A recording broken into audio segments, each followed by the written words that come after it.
So it's a great privilege to welcome our first speaker. There are a lot of railway magazines out there, but the Railway Journal of Record is and always has been the Railway Gazette. Tonight it's my pleasure to welcome the Editor-in-Chief of Railway Gazette, Mr. Chris Jackson.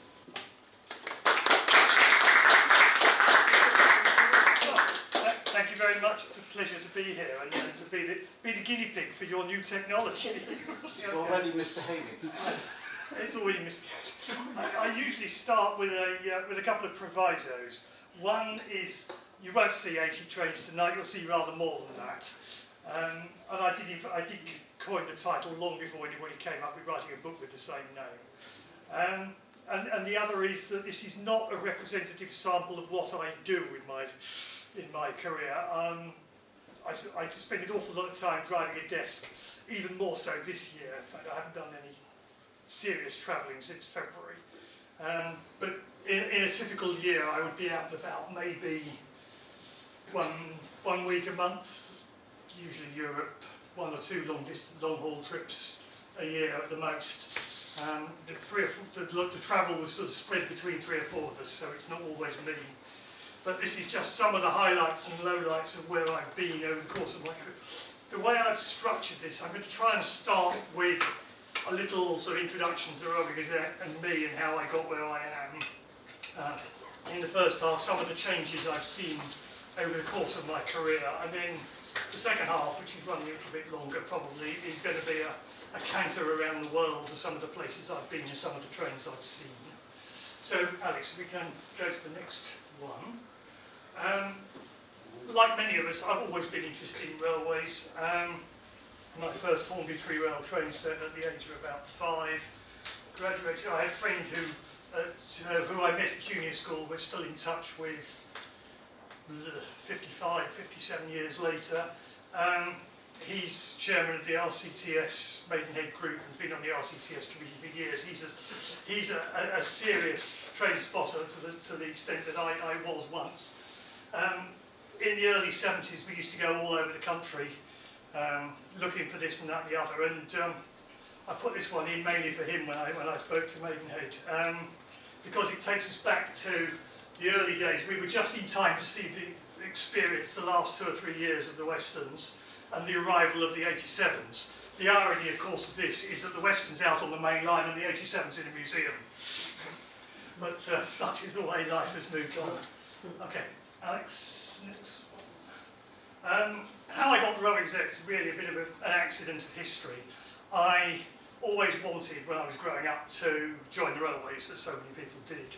I wrote to BR when I was at school and said, how do I get a job on the railways? And do you recommend joining it sort of straight from school and then doing a sandwich course or something, or coming in as a graduate trainee?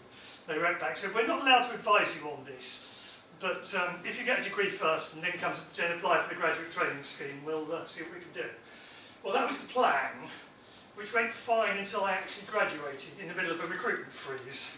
And that year, BR, given their due, were still running the graduate training scheme. They had 30 places, 10 operations, 10 commercial and 10 engineering. Now, my engineering skills are limited to standing by the pit and passing the tools to the people who know what to do with them. I'm not particularly commercially minded, or I did do a degree in business administration. I went for the operations. There were 750 applicants for the 30 places. I made the short list, I didn't make the final cut. So there I was wondering, what on earth do I do? I had a degree in transport planning and business administration, looking for jobs in the transport sector generally if I couldn't get on the railways. I had been for several years at that stage a volunteer on the Valley Lake Railway. I've been a guard there now for 45 years pretty well. And so I was quite active in that, and I'd actually put the general manager at Barrow down as one of my referees because he knew about my railway experiences, because I mean I'd done pretty well everything by that stage, from firing to changing sleepers to driving to guard to signalman to you name it, and organising the fare tables, doing the books and most things. So anyway, a job, while I was sitting, my mother sort of packed me off to Bromley Library and said, you're not sitting around at home doing nothing, go and look at the job adverts, go and find a job. And Bromley Library Reference Library in those days still subscribed to the Railway Gazette, which was great. So I'd sit there and not reading job advertisements, reading the Railway Gazette. And lo and behold, in about February 1982 issue, there was a little tiny ad at the bottom of one page saying, "We're looking for an editorial assistant." So I thought, oh well, that'll keep me quiet till they get a proper job. So I put in an application. And the then editor, Richard Hope, who's at the bottom there, was the secretary of the Talyllyn Railway. And the story goes that one day he stopped George Barnes after a Great Trains of Wales meeting and said, "You know, I've had this application from one of your volunteers." And George said to me afterwards, I told him, he said, "If you don't take him, you're bloody daft." Anyway, so I got invited for an interview, and I heard nothing for about 3 weeks. The week before the interview, I'd had to go into the hospital and I had my wisdom teeth out, so I went to the interview with half my mouth sewed up, could hardly speak. I came out convinced I'd made an utter disaster of it. Heard nothing for weeks and weeks. It turned out that Richard had gone off on a fortnight's trip around Southeast Asia, so he wasn't really in a position to do anything. When he came back, he tried to ring me, and of course I was away on a canal boat holiday, and we were up an industrial arm somewhere out off the Birmingham Canal Navigations around the back of Alps somewhere. I got this message to phone the number in Berkhamsted. So the first phone box, the coin slot was jammed. Eventually I found a phone outside a pub in the middle of Albury one night, and I rang Richard and he said, "We'd like to offer you the job." And I thought, well, there we go. That'll keep me quiet till I get on the railways. And basically I've been there ever since. Well, okay, Alex, next one. The Railway Gazette, as Lawrence said, is kind of the doyen of railway publishing. We trace our heritage back to 1835, and over the years it's spread out. It produced a series of other titles in different parts of the railway business. Some come wax and wane depending on what the market's doing at the moment. At the moment we have basically 3 titles. Railway Gazette International is the flagship. Metro Report is our urban railway brand that started life as developing metros and kind of evolved. That's mostly online, but we 2-print issues a year. We spent 23 years producing Rail Business Intelligence, which was the insider's guide to what's going on in privatisation. We had to stop publishing that a couple of years ago. Basically, the consolidation in the market meant there weren't enough people prepared to pay the subs to keep. It was quite expensive to keep it to collect all the information. And Railway Directory, the big red book, which was our Bible, the Directory of Railway Officials, as it started life in 1895, was the who's who of the railway industry. Well, that came a cropper with GDPR, because you weren't allowed to publish people's names without their consent, and trying to get the consent of the Transport Minister in North Korea is a bit challenging. So basically, we couldn't justify continuing to print it, but we still have a lot of the information, all the directory entries for the railways and the authorities, and statistics and the maps and so on, and they're all now part of the Railway Gazette website, what we call the Knowledge Hub. And that's actually transitioned reasonably successfully. We'll start to see where it goes. Okay, so move on. Yeah, so here's the history. The Railway magazine, not the Railway magazine we all know and love today, but the original Railway magazine came out in 1835, started by a gentleman by the name of John Herapath, who eventually got so involved that he actually put his name on the title, and if everybody's heard of Herapath's. And various other titles and competitors were launched against him. And in a period of about 10 years, between 1910 and 1920, I suppose, the Railway Gazette Group basically bought up most of the competition and merged them all in. And the then editor, John Kay, who was editor from 1910 till 1949, was on first-name terms with most of the Great Western Railway Board. So when the Great Western was celebrating their centenary in 1935, he decided the Railway Gazette needed to celebrate its centenary at the same time.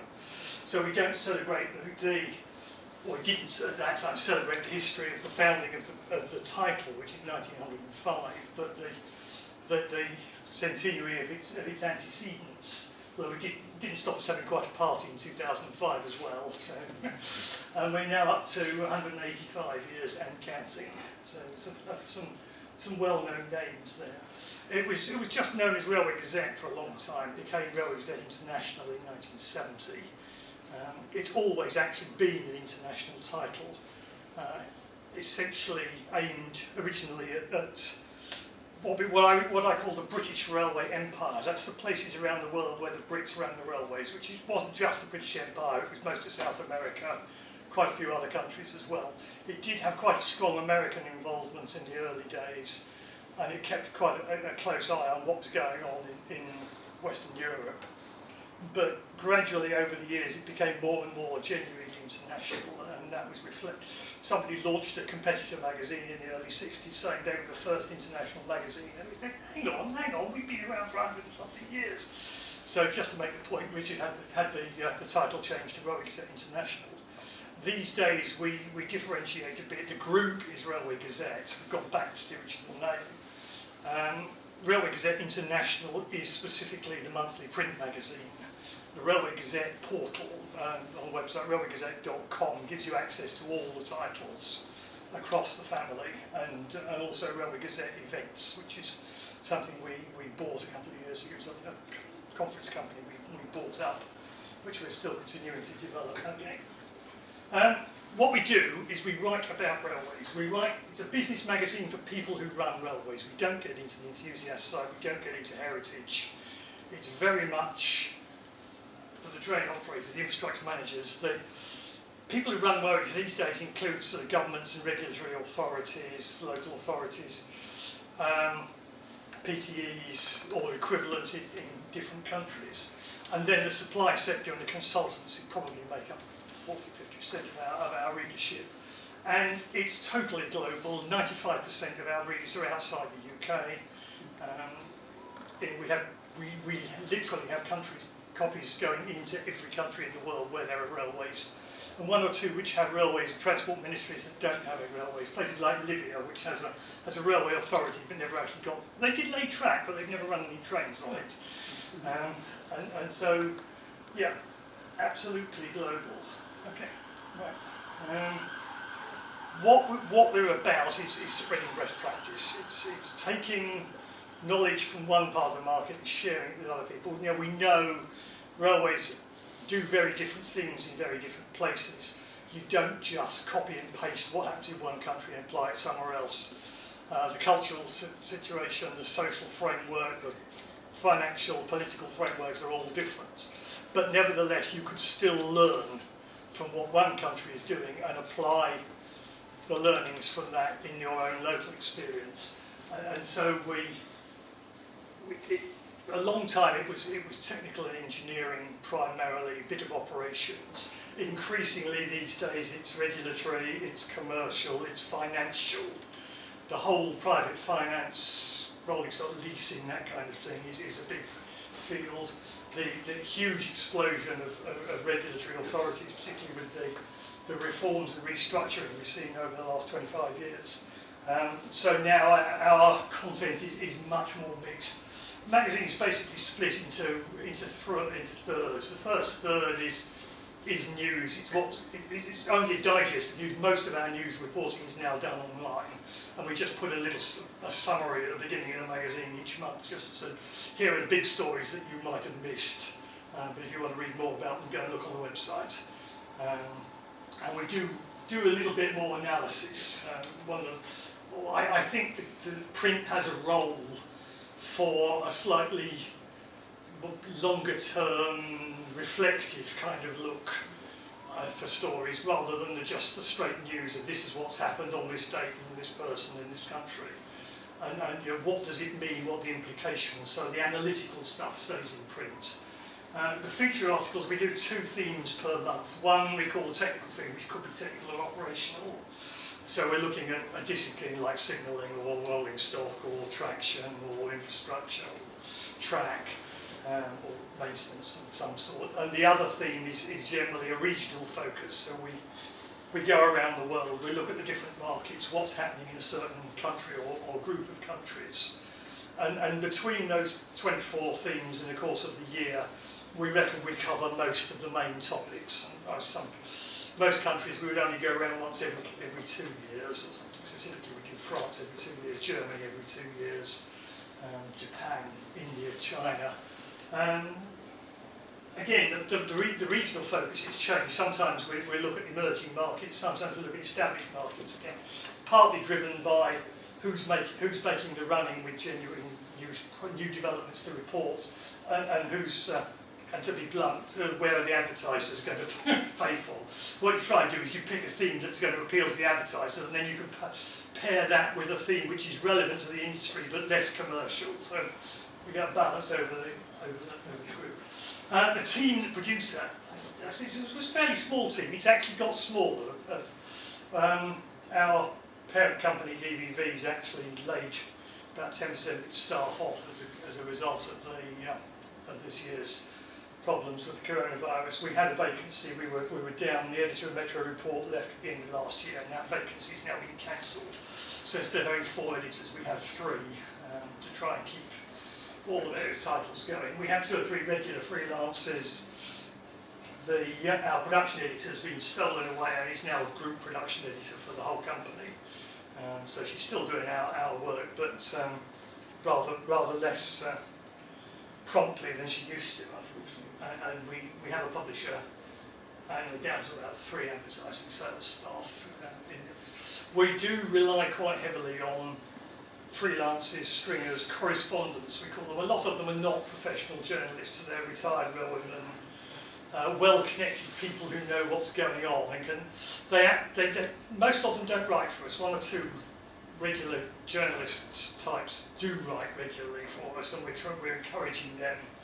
But a lot of our correspondents literally just are act as eyes and ears. They just say, here's something that's going on in my country, in my part of the world, and then we will follow it up. We will do the interpretation, put the technical, the informed spin on it, and in order to write the story, because an awful lot of local newspaper coverage is less than well informed, shall we say, and to actually understand, to get from what they put in the local paper to what's really going on, takes a bit of triangulation sometimes. We're still based in Sutton. We used to be part of Railway Gazette was a private company, then it was bought up by increasingly large groups. It became part of IPC Business Press when I joined. That became Read Business Information, and Read decided there was no future in business publishing, so they about 15 years ago they started selling off all their residual titles. They had about 85 magazines. I think they're down to about 3 now.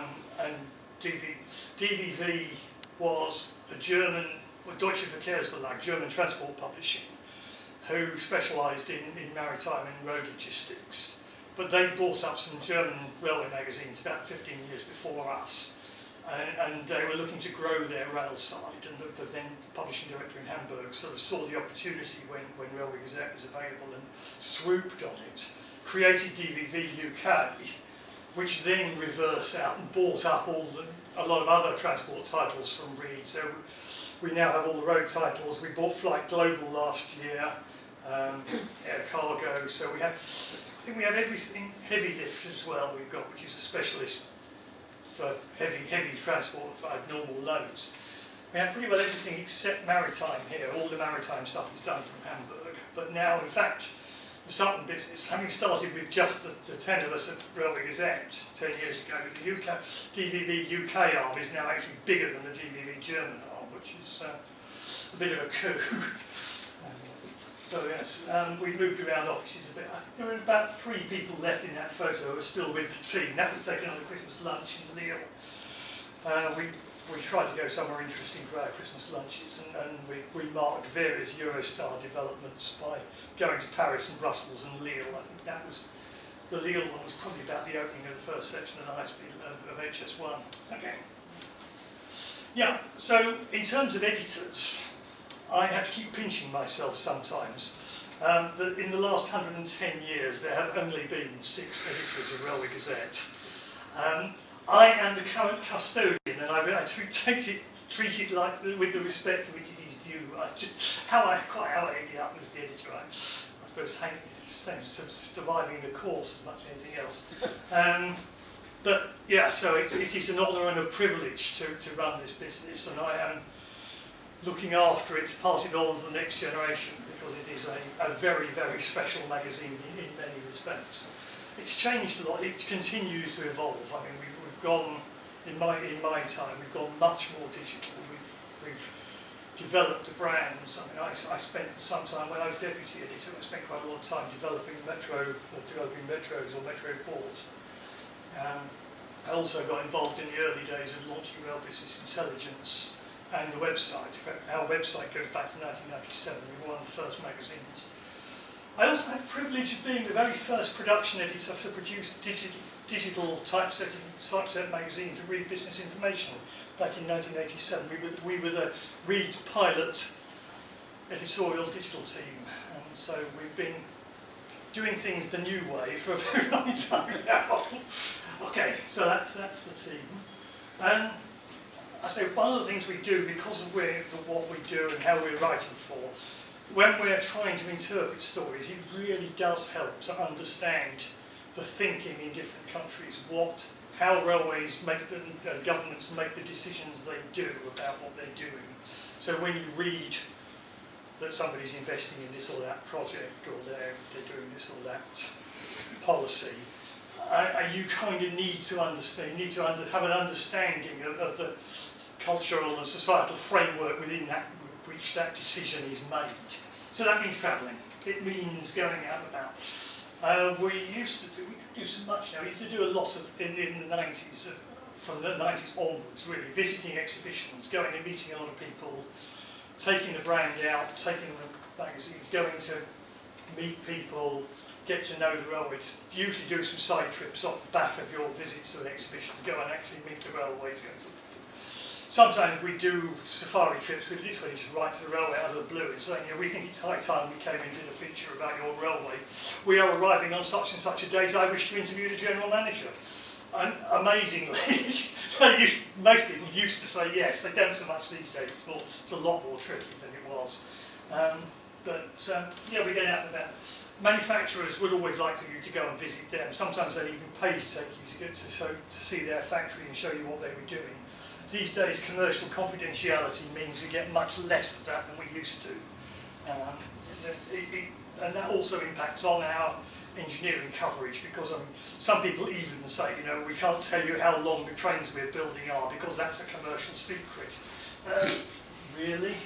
Take measure up there. But anyway, the top one was our then ad manager in Stockholm in 1991. That was my first visit to China in 1998. Was a World Railway Congress or exhibition in Shanghai. It was actually the week of the Eschedo accident. It was a bit embarrassing from various European exhibitors who were at the show, who were obviously trying to sell European high-speed trains to the Chinese market. Okay.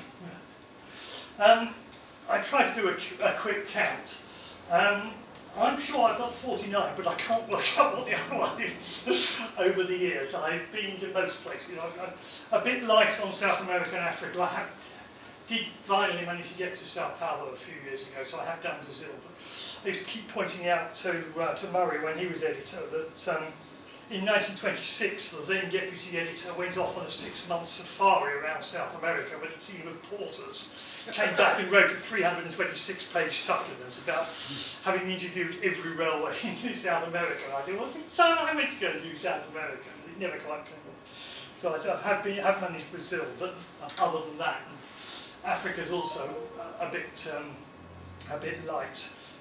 And interestingly, the way that the world has changed. Some places which were quite safe to go to, that my colleagues went to 20, 30 years ago, are not places that you would want to go to today, unfortunately. But other places that you would never think of going to, it's now safer to get to. So I guess it swings and roundabouts. But anyway, I'm hoping to keep adding to the list before I retire. But trouble is, like these days, I tend to go back to the places I've been to before. When you've done all the main markets, They're the ones where things are happening, and it's rather more difficult to find an excuse to go somewhere to add a new one to the list. So, farthest north. The other proviso I've got to say at the beginning is that I haven't actually been all the way around the world. I've never yet crossed the date line. I've been as far east and west as you can go without crossing the Pacific, and I've been north of the Arctic and as far south as Auckland. So I've covered most of the known railway world in one form or another. Yes, we have the Fraser River Canyon there. We have that's actually the triangular cairn there is the marker on the North Norway line where it crosses the Arctic Circle, just south of south of Bodo actually. Somewhere in the suburbs of Nagoya rather than Tokyo, and that's the Auckland one. I don't know whether anybody recognises XBR Mark II coaches. Yeah, I was thinking it did look a bit free. It looks a bit free-toned. They're somewhat heavily rebuilt. As far as I can tell, they jacked up the roof and the number and rebuilt the rest of the coach around them. They've had new sides, new ends, new bogies, new interiors, new doors. But they're Mark II coaches. They still have the BR numbers. Okay. Yeah, it can get cold. It can get cold. Well below 0, 20, 30 below, depending on where you are. Yes, a day, 48-hour trip out to the wilds of the eastern borders of Slovakia at Russian Railways expense to go and see the opening of a new container terminal was one particular highlight. And going around northern Norway, Norway and Sweden back in the 80s. Yes, it does. And on the other hand, it can also get rather hot. If you go to tropical places, Bangkok, Hong Kong, Singapore. One of the hottest places I've ever been to is Michigan City, actually. My first visit to Chicago, and everybody talks about the windy city, but you don't realise in the summer it's like walking into a hairdryer. It's really hot wind. And Michigan City is one of the few places where you still get proper trains running down the middle of the street. So I took that photo of they were then new Japanese-built train on the South Shore line, and then retreated into a bar for cold beer until it was time for the train back again. One of the privileges of the job is the hands-on experience. You get the opportunity to go to places that the ordinary enthusiast or visitor wouldn't necessarily do. So I've lost count of how many tunnel boring machines I've been down and seen and walked around and clambered over. That particular one is the one that was building the high-speed line under the middle of Barcelona, somewhere under the Sagrada Familia at the time. So that is now open. I have been through that tunnel on the train. The Vesteros test track at Bombardier was ABB. Actually, it was Azea in those days, then ABB, now Bombardier. I used to say for a long time, I've driven a Turkish tram, but I'd never been to Turkey, because they had some of the early Istanbul trams on test there, and they let me drive them up there on test tram. I did eventually get to Istanbul. And the bottom one, yes, US freight train. This is Santa Fe 991. This was the Santa Fe's UPS hotshot, which did the west coast of America to Chicago in 54 hours. It was the train that everything else got out of the way of. And I managed to catch I'd been to visit Santa Fe's operations in Kansas City, and I catched a lift back to Chicago on it rather than waiting for the Amtrak. And we set off, and we'd been driving for a couple of hours, and I was swapping notes with the riding inspector, who also drove a Ford Fiesta, which was fairly unusual for Americans. We were comparing notes about our respective cars, and then we just crossed the Mississippi coming into Illinois up towards Streeter, and the engineer looked at the inspector, and the inspector looked at the engineer, and they both looked at me, and they said, "Do you want to have a go?" All right. So there I was with 5,000 tons of UPS piggybacks on the back, doing 70 miles an hour. And he said, "You've got an accelerometer up there, which is telling you, which is radio link from the end of train device. It tells you what the back end's doing. So just make sure the back end and the front end are going at the same speed, and you'll be all right." Yeah, bottom line, that's another cab shot from the same trip. actually, yes. So cab rides are still something to be treasured. You do occasionally get them now.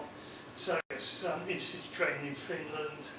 The high-speed train, the XBT in New South Wales, this was, I'd organised to go and have a visit to the Hunter Valley coal operations in Newcastle. We've been at a public transport exhibition in Sydney. And I'd spoken to State Rail Authority of New South Wales, as it then was, and arranged it to go up to Newcastle. I rolled up at Sydney Central Station. Who should I see trying to get in the cab but the editor of Railway Directory, who also wangled a cab ride, but he was going all the way to the end of the line and back again, whereas I was getting off and doing other things on the way. And the one in the middle is one of my early experiences with ETCS, the European Train Control System. I've had various trips looking at the way that's in operation around. I'm supposed to know, I've learned something about signalling. I've learned enough about signalling over my career that the IRS have actually allowed me to be an affiliate member, even if I'm not a qualified engineer. Okay. One of the things I would say particularly I've discovered over time is the interesting is the way the railway business has changed over the last 40 years. One of my textbooks at university when I was studying transport was a thing called the railway problem. I was very clear, railways were a scam on the taxpayer, they were losing money hand over fist, it should all be ripped up and converted to roads and things. And the railways were a problem that governments had to deal with. Now you look, in most parts of the world, and there are one or two who are backsliding, I think, at the moment, but most places now, the politicians say railways are part of the solution. With climate change, the need to decarbonise transport, the need to move to an energy efficient, zero emission transport network, railways have got to play a much bigger role in the transport mix, and they're willing to invest in that. Part of that is actually down to the general acceptance of the PSO concept, public service obligation, which is something that BR cooked up back in the 70s. In fact, Richard Hope was involved in cooking it up, I think, to save the Cambrian coastline. And saying, look, just bear in mind that railway actually it provides social benefit, it provides inclusion, accessibility, it avoids the need, if you have people moving stuff by train, it avoids the need for investing so much in the roads. And it generally makes the local area more prosperous, and so therefore that is a benefit that the railway is giving to society. Therefore it's legitimate for the society to give something back to the railway in terms of subsidy or support. A lot of it's now on a contractual basis, but that concept is now pretty widely recognised, and that's taken away that railways are subsidised mentality to an extent. Environmental impact, I said, energy security. Another big factor is the high-speed train. The sheer fact that everybody in the world is now building high-speed trains, they're glamorous, politicians like to be seen with them. Rail is sexy again in a way it hasn't been since probably the Edwardian era. Heavy haul railways are incredibly good at moving very large, heavy loads over long distances economically and efficiently. And when you go and see 35,000 tonne iron ore trains trundling across the Australian outback or through South Africa or Brazil or across the Arctic, you realise just how efficient rail is as a way of moving stuff. Intermodal, the containerisation market, that's again has changed the dynamics in terms of loading freight on and off trains. So whereas not every factory's got private siding, moving stuff from lorry to train and back again made it very much more difficult for rail to compete with road. Containerisation helps, it's not there yet. Urbanisation, the fact that more than half the world's population now live in cities. Cities only work if you can get people and goods in and out in large volumes. With a relatively small land take, you just look at the size of the American interstates that carve their way through the middle of some of the big cities. That's not an efficient use of land, and it doesn't actually help the city work. The rate at which people have been building metro and urban rail networks, particularly in Asia in the last 15, 20 years, just astronomical. We have graphs somewhere that shows you the growth of metros from London Underground in 1860 to Paris in 1900, Glasgow, Budapest, and it was penny numbers up to the 1950s. And then from 1983, the graph just went off exponentially, and it's we're well over 300 now, I think. So, anyway, and then there's the whole issue of privatisation and reform, getting railways away from being a state monopoly into being a more commercially minded, competitive way of doing things. So that's kind of the broad themes that have shaped my career to go on. Okay. So these are just a few quick slides of some of those topics as we go. Liberalisation, most of them my pictures, not all of them, but yeah, Europeans have got on the bandwagon of liberalisation. Open access is coming, but not, as it is here, not hugely successfully. The difference between what the UK did and what everybody else did is that most of the other countries have still kept their state-owned incumbent railway, which remains a dominant player in the market. Not all necessarily successfully. I mean, SNCF's freight business has a very small proportion of total rail freight moved in France now. DB, I think, only has about has lost 40% of the regional operating services franchises in Germany. But yeah, so liberalisation is still making its way around. Quite what will happen after coronavirus, we really don't know, because some countries are fairly spreading their COVID support across all the railways. Others are favouring the state railways over the independents, and there's and some companies are on the brink of going under. We've seen reports of Othello has suspended all services and may not be coming back again. A lot of the more successful competitors are actually subsidiaries of other people's state railways who set up a subsidiary to compete elsewhere. So high-speed trains everywhere, yes. So from Italy to China to Korea to Spain, it's a growth market. It's a glamorous market. The volumes are not huge, other than China. China now has over 3,000 high-speed train sets in operation, which is astronomical. But as Alstom said, you look at the European market, you maybe have 50 to 100 high-speed trains in France, but you've got thousands of commuter and regional trains. That's the bread and butter market for the manufacturers. But it's the high-speed trains that attract the politicians and get the political support. And it also, actually, they contribute quite a lot to social mobility and to growing rail's market share. Okay. I mentioned the regional railway revival, PSO, and the contracting out, putting PSO support for regional railways onto a contractual basis, so that the railway has defined objectives that it has to deliver in exchange for the public support that it gets. And it's only a short step from there to actually tendering that contract and saying, well, it doesn't necessarily have to go to the incumbent railway. It could go to an independent operator or another public transport group, a bus company or whatever.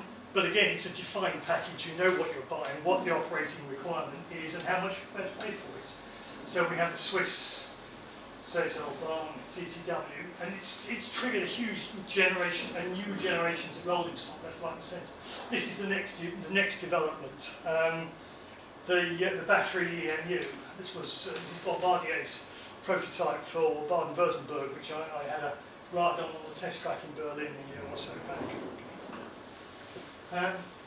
Over the years, yes, one of the highlights of the career was the Channel Tunnel, which was a project that was very close to Richard Hope's heart, and in fact to all of us. And we lobbied furiously for the rail link back in the early 80s, and then we had the opportunity to get involved with it while it was being built. We had various inside contacts, so I got a formal press invite to the breakthrough, holding through of the first bore, which was somewhere underneath Cheriton. It was sort of Holywell Coombe, I think, was actually where it was. It was one of the landward bores, UK landward bores. I was at the Royal Opening. I did actually get down to Point Ebb, that's at the bottom of the tunnel, to see track lane work in progress, although that was a slightly unofficial visit because a friend of mine was on the track lane, on the track design team, and he got us in. He said, you're, for the purposes of this visit, you're an international track expert, and you're coming to see how we're doing it. So, yeah, okay. And then I got my first ride through on one of the freight shuttles just after it opened. Yeah, commuter trains around the world, again, something that one, that's a growth area. I mean, there's a couple in the US, one, there's Canada, Toronto, Florida, Miami Tri-Rail, which was set up as a temporary operation, just as running a few trains to relieve congestion. While they were widening the motorway, they thought, well, we've got some roadworks in place, so to bypass the roadworks, we'll put on a temporary rail service. And 30 years later, it's doing better than it's ever done, and they're now double tracking the railway because they can't cope with it all. And Kuala Lumpur, where the local Hunslet TPL EMUs, as were running in those days, were actually a knockoff clone of the Class 323. Okay. Yeah, I mentioned the growth in metros. These are three fairly road pictures of some of the metros I've been to. Shanghai, again, it was another one of the tunnel boring machine visits. This was, when I went to Shanghai in '98, they had one line, about 12 miles or so.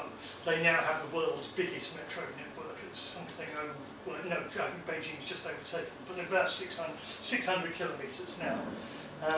At that time, they were just boring line 2, they just literally just bored line 2 underneath line 1, about sort of, bit like if you ever saw the Crossrail programme, you know, where they were boring through under the Northern Line. It's a bit like that. I said, well, how did you do it? And they said, very carefully.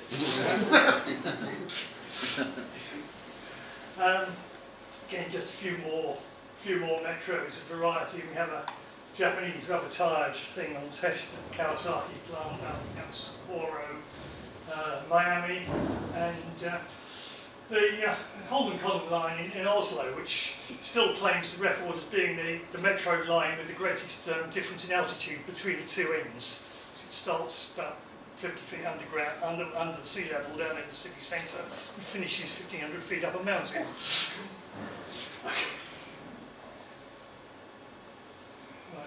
Taipei was one, it was a long time getting going, Taipei Metro. They started voting. I went there in 1991, and they were building it, and it was probably a good 10 years before they actually finished the first line. That was a place called Xinpei 2, which was a branch off the Red Line. So when I went back there in 2007, I decided I'd get a photograph of the same point. So that red pillar there is that pillar there. That's the same stairwells, so we're taken from the opposite direction because I couldn't remember which way I was facing. And it's nice to get a train there as well. Okay. Another growth area these days has been trams. So trams were very much hanging on when I started. There were a few systems, a few big ones, but a lot very aging and starting sort of deteriorating. In fact, Trondheim actually closed their tram network completely, but then somebody pointed out that one of their lines was laid almost entirely on reserved track, and it ran, and they just bought some new trams for it, so they might just as well carry on running it because it didn't interfere with the road traffic because it was all segregated anyway. So they put it back again, and the Grosvenor Barns has run successfully ever since. Lille, I like to show a picture of Roubaix, just to say to the people who say you can't run trams through a pedestrian precinct because it's not safe. It's perfectly safe. They have actually taken that line out and moved it round the back of the street onto the bypass, which is a bit of a shame. But there isn't, and Vienna is just a city I love. That their network continues to evolve with lots of new trams. But that's a fairly classic shot. You see, you find I do like trams and I do like narrow gauge. These are going to crop up a lot as we go along. One of my favourite narrow gauge tram networks is Helsinki, the green one. It's a lovely network, very well run. They were the first three-phase motor trams in Europe when they were built, the Valmet cars. They're just about to be replaced now. One is Berlin. Berlin, of course, West Berlin got rid of all their trams, so they hung on in the east. and they're now gradually extending them back into the west again, bit by bit. Very successful. Hong Kong, of course, who could forget Hong Kong? I was actually photographing a tram in Stockholm in 1991, and the guy with the camera I was sharing the Rhode Island with said to me, you like trams as well? I said, yes, we were both, it was an experimental tram we were out looking at, and he said, you must come and have a look at mine sometimes, I'm general manager in Hong Kong. So I said, 6 months later, I was heading out to Taiwan. I said, I'm going to stop over in Hong Kong. Can I come and see you? He said, of course you can. Okay. So yes, in fact, that one on the right there, that was the tram we were photographing at the time, which was a Skoda demonstrator that was being shown off on the museum tramway in Stockholm. It was all part of a campaign to try and get trams back into Stockholm. Built a museum line. They uncovered a bit of track that was in the road and tarmacked over, that going out to the museum quarter, and they got some preserved cars and introduced a museum service. Then when they had the International Union of Public Transport Congress there in 1991, various people brought modern trams from elsewhere in Europe to show at the exhibition, and then they ran them on the museum tram route, and the local people kept campaigning to say, can we have proper trams? And lo and behold, they did. They now have 2 or 3 quite extensive lines. Stockholm had a couple of lines out in the suburbs, but was there a problem that when Stockholm went from left-hand to right-hand drive, yes, the tram tracks were in the wrong way? Yes, that's why most of them were closed. That's right. Nearly all of the Stockholm network closed when they swapped over, apart from 2 suburban routes which were on segregated tracks. Yeah, that's right. The top one is Gothenburg, where, like various cities, at the weekend they get the museum trams out and they run them on a heritage service around the city centre. Well, I think that particular one is no longer run because it ran away and ran into a white van or something. Light rail, yeah. Light rail, the bigger side of trams, gets everywhere. San Diego, this one, built. The first one in the US. Edmonton and Calgary were slightly ahead of it in Canada, but between them they kind of kicked off a light rail revival in North America. And more than about 20 cities, I think, now built fairly extensive light rail networks and continuing to invest. It's a bit cheaper than building metros and rather more efficient to operate than the way they run commuter trains, but that's the way the Americans do most things. Okay. And the light rail revolution has spread around the world. Yes, so we have Athens, Barcelona. That's Calgary. That's actually the second or third route in Calgary, rather than the original one. But yeah, and the message continues. Right.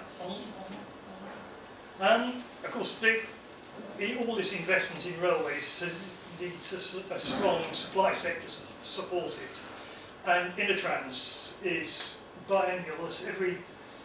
Normally it's a September of every even numbered year, so there should have been one last month and it didn't happen. It's supposed to be happening next April, but there's a lot of whether it actually will or not. But it is the Berlin Trade Fair built some tracks in their grounds. When they were building a couple of extra exhibition halls, they laid some tracks in the connection off the S-Bahn so they could display rolling stock in the grounds. So typical InnoTrans has just grown and grown and grown exponentially for the last 12, 13 years, 13 events, so 25 years. It's now, I think the last one was 42 halls, 3,000 something exhibitors, 3.5 miles of rolling stock. The site of the fairground is about the same size as the City of London. And it's a week. It is one of the most gruelling weeks in the calendar. But you can't afford not to be there. I mean, literally everybody's there. So we have the Russian high-speed train. That's the Karate High-Links, the Alstom hydrogen fuel cell trains that run around in Germany. And a typical modern EMU, I think it's a Karate Continental. So, there we are. So we've got more or less managed 45 minutes to the first half. That's just a couple of shots of Railway Gazette Christmas parties.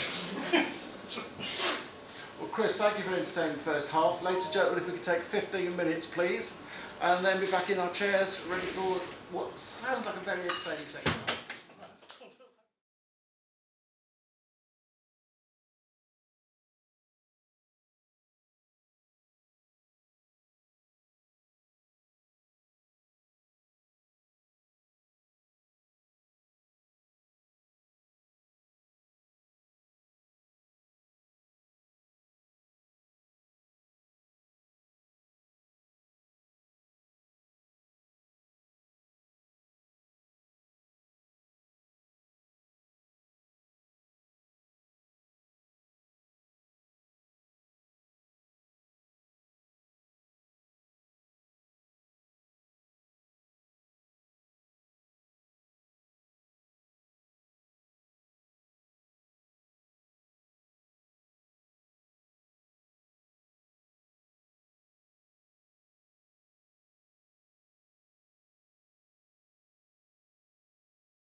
Right, just before we move on, that gentleman there is Murray Hughes, who was the previous editor, and another one of the elite. Most of the team up, the past and present are in those two pictures. Anyway, let's roll on. I'm going to try and zip through the slides fairly quickly. Got a lot of basically photos, pictures over the years in chronological order, and hopefully there'll be some time left at the end. Yes. The glory days of the Furka Overall before they modernised it. I was saying in the break, one of the things that it's nice to do when you can is when you're on a trip is to try and take some time out on the side to go and do some groundwork and some local research. On this particular trip, I was at a trade fair in Basel.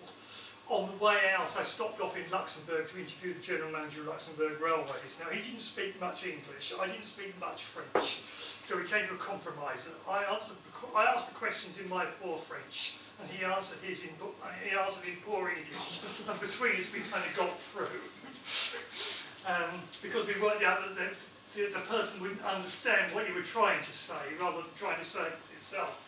And then after I finished in Basel, I whipped down to the southeast and spent a week doing the Ratische Bahn and the Visps and that Furka Overall and various other narrow gauge things, indulging my passion for all things narrow gauge. So that's the old loco shed in Brieg before they built a posh new one down the road. Okay. My first long haul trip was to Vancouver in 1986.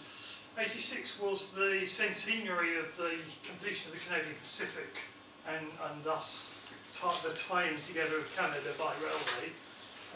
And the idea of the Expo 86 in Vancouver was going to have a transport theme. So somebody had the bright idea that we ought to distribute copies of Railway Gazette at the World Expo. Now, it was utterly hopeless thing. But anyway, we shipped a load of copies out to Vancouver Airport, and I was staying in the basement of a friend of a cousin of somebody at my church, because you couldn't get a hotel within 50 miles of Vancouver. And she'd actually spent a whole weekend trying to get my copies of the Railway Gazette out of customs at Vancouver Airport. Bless her. And I then spent 3 days trudging around Vancouver, around the expo, hanging up copies of the magazine at all the various different pavilions, and they were saying, "What's all this about?" So anyway, but I did then Vancouver just opened the world's first steel-wheeled automatic metro, so I had a few rides on that. And then from there I went by train to Calgary, bus from Calgary to Edmonton, interviewed the Edmonton and Calgary tram people, flew from Edmonton to Chicago, visited Chicago Transit on the South Shore line, then took the Lakeshore Limited back to New York and flew home from there. So it was quite a trip, that one. I sort of pack in as much as I possibly could. Okay. Next one, yes, was we had a high-speed rail conference in Italy, in Arezzo. You know, the Italians do conferences in a bizarre way.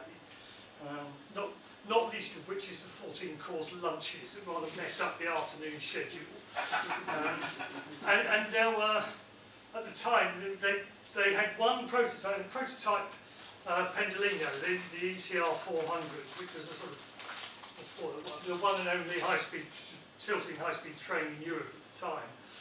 And they were building some new ones, the ETR 450, which was, and Murray said to me, you know, keep your eyes out, you might just see the first ETR 450. So anyway, I said, no, not that we might just see it, we actually got a ride on the thing. So this was on the Direttissima between Arezzo and Florence and back again. So, they're all long gone. Their successors, the 460s, are all out of traffic now. I think Italy's on about 3 generations later. Anyway, that's... That is my first visit to Scandinavia. I did quite a lot of Scandinavia in the 80s and 90s. And this was another safari trip, which was by ferry from Harwich to Esbjerg, then by train from Esbjerg across to Copenhagen, over to Stockholm, up to Västerås, all the way up to Boden, across to Haparanda, and then down through Finland, finishing up in Helsinki about 10 days later, and then flying back from Helsinki. And that's actually the Storabelts, the Great Belt train ferry in the middle of Denmark between Finland and Sealand. I commented to somebody on Twitter the other day, they posted a picture of them going over the Storabelt Bridge, and I was saying, really embarrassing, the last time I went across the Storabelt was on a train ferry. There's been a bridge there for about 25 years now. It was done very slick, actually, because it was a four-car, the boat train, the Esbjerg boat train, which was non-stop all the way to Copenhagen, was a four-car DMU. The local train was ahead of us going across Finland and was on the boat when we got there. The boat train came in alongside it, and when the ferry got to the other side, the boat train went off first and the stopping train followed it. Perfect. Very, very slick, actually. The Øresund train ferries lasted a little bit longer, and of course the Vodafone-linje, Puttgarden Rugby, lasted up until, I think, last December. It's just finished now. And, so Baltic train in the Trelleborg Sussex is just coming off as well. So train ferries are getting rather rarer at the moment. There are a few around to find. A bit closer to home. Newer trains for old, yes. You can't quite see it, but the person holding the yellow thing on the right-hand side, well, the lady holding was the head of the Southern Sea TUCC. The person stood next to her holding what looks like a sort of honeycomb was actually Chris Green. I'm actually cutting out the picture. It's a bit shocking to think those trains are now older now than the ones that they replaced were at the time. They were pretty ancient then. So they've got 3 months to go, something like that, before they... There's a rumour one's coming with the Epigonda. They're trying very hard to get one, I know that. Mind you, what state they're in is anybody's guess. I'm told, well, that one's been withdrawn. I'm told that was 6 months late being commissioned, and the people at Network South told me at the time, they said the only reason that this is actually running is that most of the underframe is built up of welding rod. And that was then.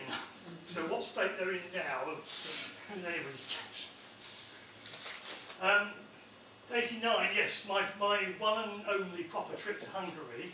I went to we all went to Hungary that year. Richard went to interview Hungarian State Railways.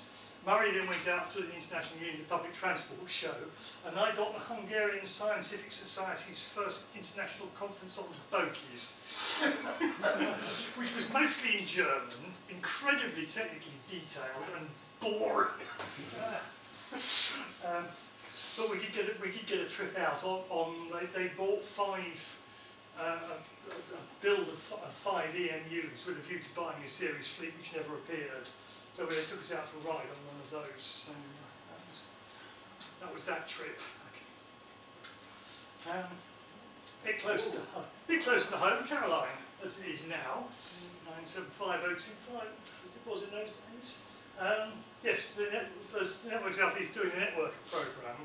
They decided to take the assembled hordes of the UK railway press for a trip round looking at substations and driver-only CCTV and platform extensions and all the infrastructure works that they were doing as part of the network programme. You might recognise a few faces in there. That's Richard Hope, that's Colin Marsden, Jim Vine, the Network South East project manager, and Mr. Abbott, and he still had hair in those days. That's Beckham and Bill, I think. Right. Yes, we're talking tilting train in Italy.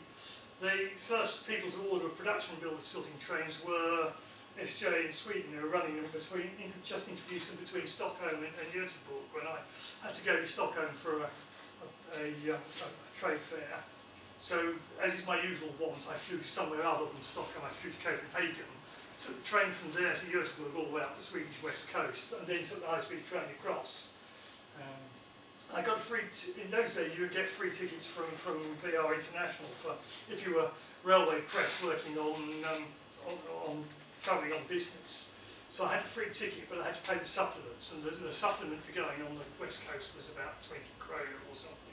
The supplement for going on the X2000 across to Stockholm was 10 times as much, and I sort of said to him, that's rather a lot. He said, oh, you do get a slight meal. Very nice, actually.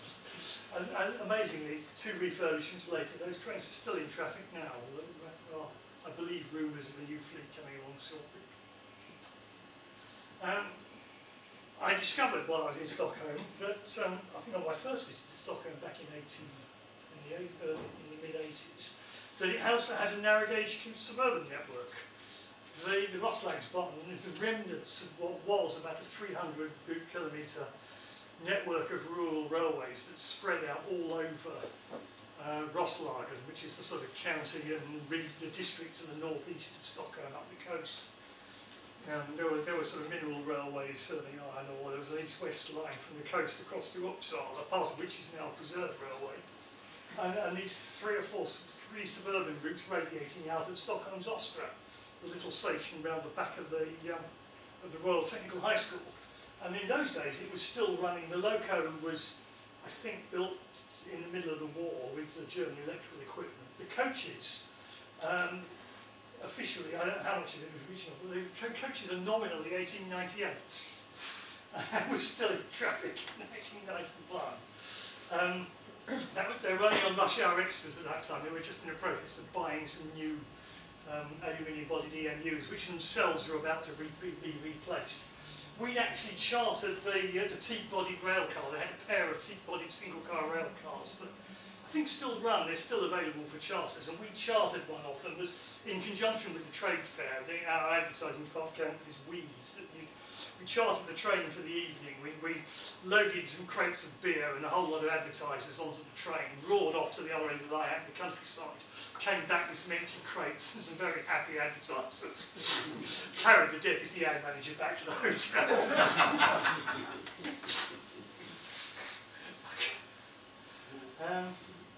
Yes, 1991, I can't believe it's 1991. I was again privileged to be with the assembled railway press and various other guests on the high-speed run to Edinburgh to celebrate the completion of the East Coast electrification. I don't think that 3 hour 29 timing from King's Cross to Edinburgh has ever been matched. And they literally had everything else out of the way. And, well, I was talking to Roger Ford, who was there, and he said, I think we might be in for an interesting run at this point. And he was doing his usual balancing the coin on its edge trick and the stability of the ride. And I see how we're going. And I looked out the window, and we'd gone through Peterborough in 36 minutes. And I thought, something's happening here.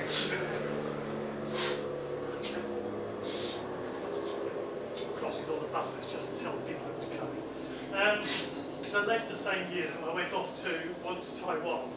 I went to interview Taiwan Railway Administration, and their director of planning was deputed to spend 3 days with me, taking me for a trip around the island.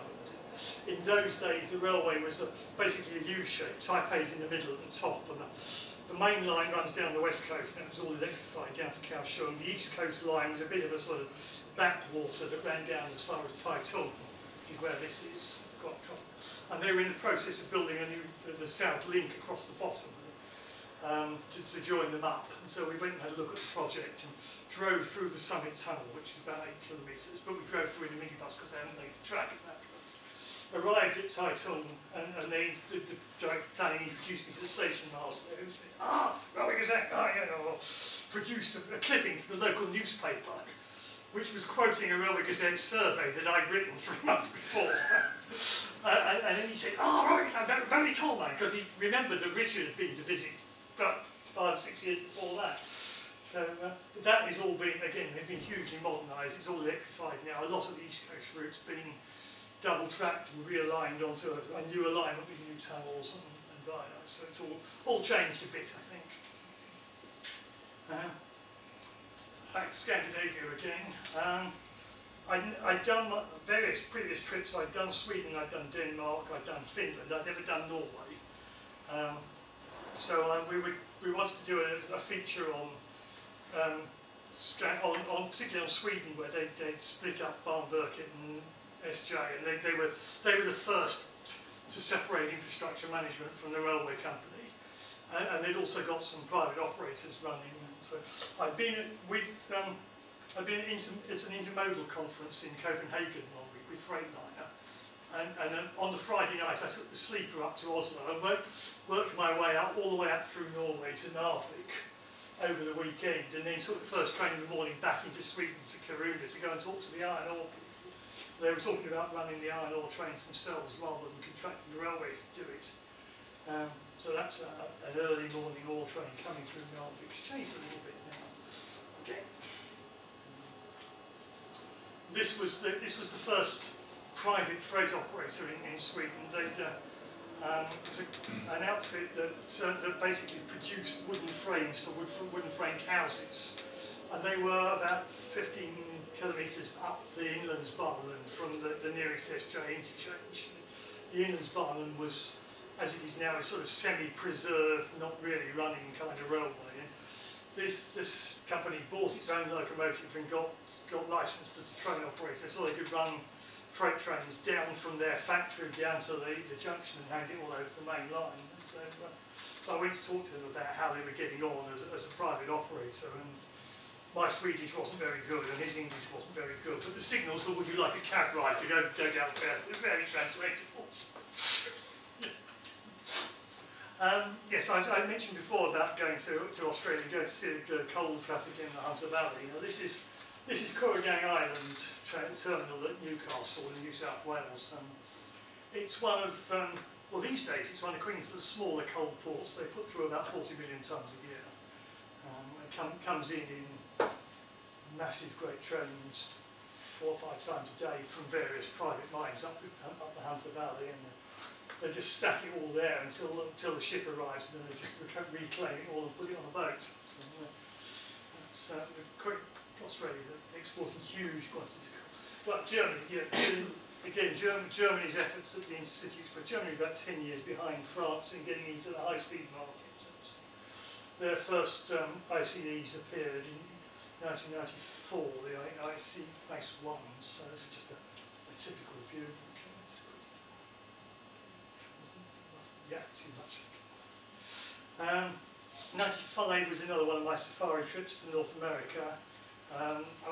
Again, a big triangular trip. I flew into Chicago, went down to Washington to interview the Association of American Railroads, up to New York, out to New England, back to New York, then up to Montreal to see the Railway Association of Canada, Montreal across to Ottawa, where Transport Canada were the only people who stood me up and wouldn't sort of me, so I spent a day Ottawa sightseeing and doing nothing. Then on to Toronto, sort of Go Transit and a couple of other railways, onto London, Ontario, which was the home of General Motors in those days, the diesel loco factory, back to Windsor, across to Detroit, train back to Chicago, Belt Railway Chicago, and then flew home. So that was interesting. And that, in fact, is the Belt Railway of Chicago. One of their old switches, which they were still running fairly traditional motive power in those days, but because the Belt Railway is owned as a joint venture by most of the big Class 1s, they also act as a sort of staging post for a lot of Class 1 motive power going through. And that was a brand new General Electric Loco -9 for Southern Pacific, which was sort of laying over on its delivery run from Erie, Pennsylvania down to the Southern Pacific in Denver. The irony was I spent 10 days in the States being around, seeing everything. I arrived back at O'Hare Airport, went airside, kept waiting for my plane back, and the headline news on the screens in the waiting area was Union Pacific to buy SP. So that was taken on the day that SP was sold, which was 95. Okay, right. 1996 safari trip was Southeast Asia. I flew to Singapore, made my way up through Malaysia, all the way up to Bangkok. Actually, I left out Cambodia, which was a bit unsafe in those days. Flew from Bangkok to Saigon, and then by train all the way up through Vietnam to Hanoi. Flew home from there. But the overnight train from Kuala Lumpur to Butterworth, I'd got a sleeping car booked, but I'd also been given a cab pass.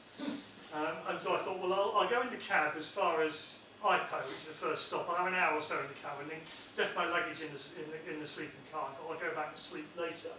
Anyway, it turned out to be this beast. Morrison Knudsen, Australia, had acquired some second-hand English electric locos from Queensland and rebuilt them with new cabs and electronic controls and things, and were trying to hawk them around meter gauge and 3/6 gauge operators in the rest of Southeast Asia. And so this was on the front. And so anyway, there was an MK fitter on the train in the loco with the driver, and we set off, and we hadn't gone more than a couple of miles from Kuala Lumpur when the thing broke down, and the fitter got out his sort of big wiring diagrams and so on, and fiddled around in the control cabinet and worked out, well, if you pressed these contacts here and there, then it would get going again. So we ended up with me holding the torch and the wiring diagram and reporting back what notch the driver had selected, and the fitter would then press the appropriate. And we proceeded for the next 8 hours to Butterworth, and I never did see the sleeping car. I slept most of the following day on Butterworth. I was going to go over to Penang and do some sightseeing, but I was just so knackered. Slept on the station until my next train northwards. So yes, over to Saigon, and then up to Hanoi. The region, it's 1,700 kilometres from Saigon to Hanoi, and they run. The Reunification Express is the crack train. Now, the Hanoi People's Committee, because it's a communist state, Hanoi's People Committee had decided that because there's a lot of street running and level crossings in the middle of Hanoi, that trains would not be permitted into the capital during the hours of daylight, except for the Reunification Express. So, of course, DSVN got round that by declaring every long-distance train on the main line to be a Reunification Express. They came in 3 varieties. There was the 36-hour, the 44-hour, or the 48-hour to get from Saigon. I was on the 36-hour. Although arriving in Saigon, they hadn't got my ticket waiting for me at the booking office. They had to phone the Director of Communications for the National Railway. This was a Saturday afternoon, he was having a barbecue at home, and they managed to raise him and agreed that that I could have a ticket, but I had to pay for it. I had to pay international fares, which are 5 times the local rate. So he said, yes, here's your ticket, it's $1.25 million. I said, oh, I only got $750,000.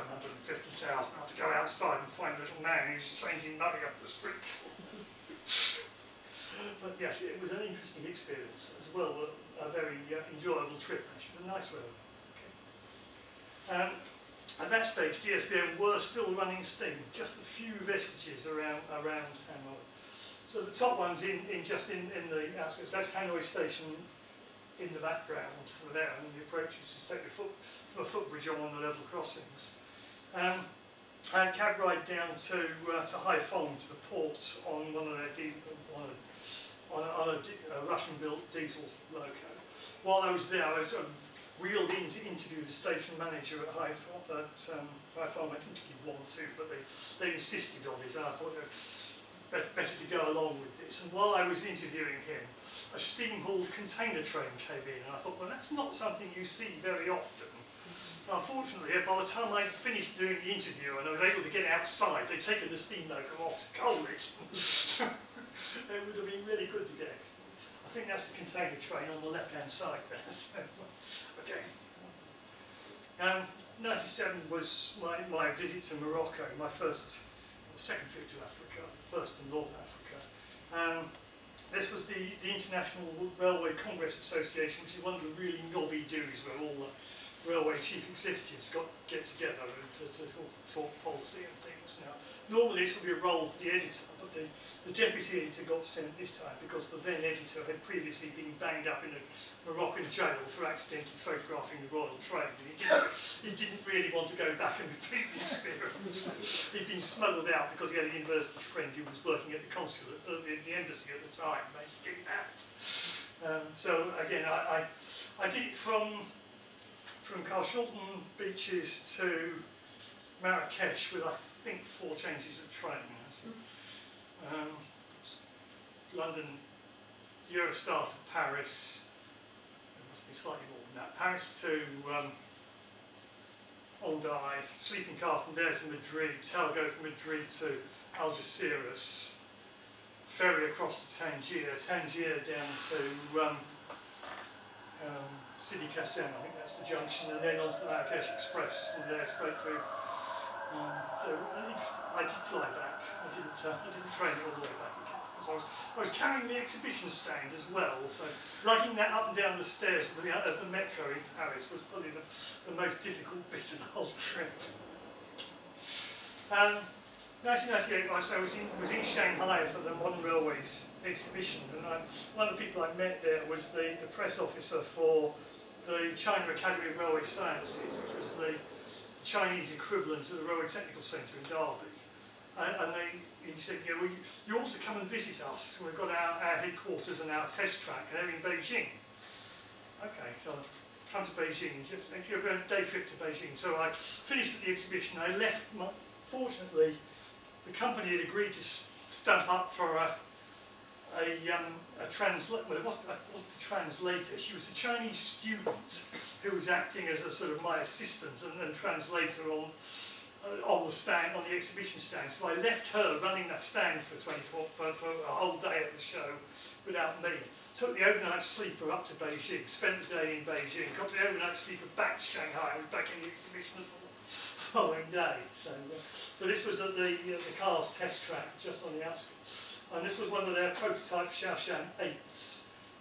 Was actually being wired up with some instrumentation. It went out about 3 weeks later and set a new Chinese speed record. Long since overtaken by all the high-speed train developments. From the longest to the shortest press trip of all time. Our offices are in Sutton. This event was in South Merton. This was Thameslink, Managing Director of Thameslink, Ewan Cameron, I forget who the chap from Railtrack was. Railtrack were very proudly reporting that they'd spent £4 million regenerating the Wimbledon Loop line. Basically meant knocking down all the station buildings. And so to the point, they scorched earth policy to the point that they actually had to have the presentation in a tent that they temporarily put on the platform because they wiped all buildings off. They put up a bus shelter at the station, which the local school kids had actually kicked all the windows out the night before. So that didn't go down desperately well. Japan, 2004 was the 40th anniversary of the opening of the Tokaido Shinkansen. So of course the Japanese were going to do a big thing, and there was a great conference and celebrations, and so it meant 2 trips to Japan for the year. So Murray went for the actual conference and the celebrations and everything, but in order to have the magazine written and all the articles, somebody had to go out first to do all the research. So I went out about 4 months earlier and spent a week, mainly thanks to some contacts at Hitachi who helped to organise everything. I managed to tick off pretty well all the Shinkansen that were operating in China at the time, in Japan at the time, interviewed JR East, JR West, JR Freight, went to Kyushu, went to the Hitachi factory at Kasada, then up did a bit of sort of sightseeing up the west coast. And so a pretty full packed week. I was on the platform at Osaka and I saw the Twilight Express was about the last local sleeping car train in Japan, and I saw it ready to leave, so I jumped on another train and overtook, shot up to Shinosaka ahead of it, and in order to photograph it coming through a few minutes later. 2007, yes, the Taiwan high-speed rail was the first privately promoted high-speed line in the world. Privately promoted, it's largely funded by the Taiwanese Post Office Pension Fund or something, who were told to put money into it by the government, so it's not entirely private in some respects. But again, I hadn't even said, my friend who'd been working on the track design for the Channel Tunnel was also doing all the track design for the high-speed line, so he and I got invited to go out for the opening, so that's my second visit to Taiwan. And on the way back, I called off at Hong Kong, and they just in the process, they just merged Kowloon Canton Railway with the Mass Transit Railway Corporation. The old KCR stock was all about to disappear, was being rebranded MTR. In fact, those trains should have been taken out of service about 3 weeks ago, but it's all dependent on the new signalling, and the new signalling doesn't work, so the switchover is postponed, so the old trains are still running. And from there, I just did a day trip from Hong Kong into Guangzhou, or a day and a half into Guangzhou and back again. Joey Koo was the permanent way engineer for the Kowloon Canton Railway, a friend of Mike's, so he went with me, acted as my Chinese guide. We went up on the through train from Hong Kong, and then rode around and visited Guangzhou Metro. Line 4 was one of the few linear motored metro lines in Guangzhou, out into what was open countryside. The metro went right out and through sort of fields and market gardens and things hopping over rivers in the delta. The place where it was market gardens is now got 10,000 or 10 million people living in it. Guangzhou is just like Shanghai, it's just exploded in population. And then I came back through, there's a second route to come down to Shenzhen and back across the border and onto the metro into Hong Kong the other way around. Following year, this was a Siemens trip. Siemens have their principal factory for building North American rolling stock is in Sacramento. So I've had a couple of trips out there with them, and this was a visit to Sacramento. They took us, the first one they took us up to Portland, Oregon, and the second one they took us down to San Diego. And I met up with our then US correspondent, Julian Walensky, who lived just outside San Diego, and we had a look at the commuter rail, and we went for a ride. We skipped some of the Siemens sort of hospitality tour, and went off and rode the trams for a bit, and then came back for dinner in the evening. And this is actually just outside, this is the line around the back of the Siemens factory in Sacramento. This is the Union Pacific coal train going through. Fortunately, I was on the right side of the level crossing before the barriers came down, because we could be there for 10 or 15 minutes. Same year, yes, the World Congress on Railway Research is always a good event. That brings together people from all over the place. So yeah, that moved to around about 9 countries who lead the world in railway research: Japan, Germany, Italy, France, UK, US.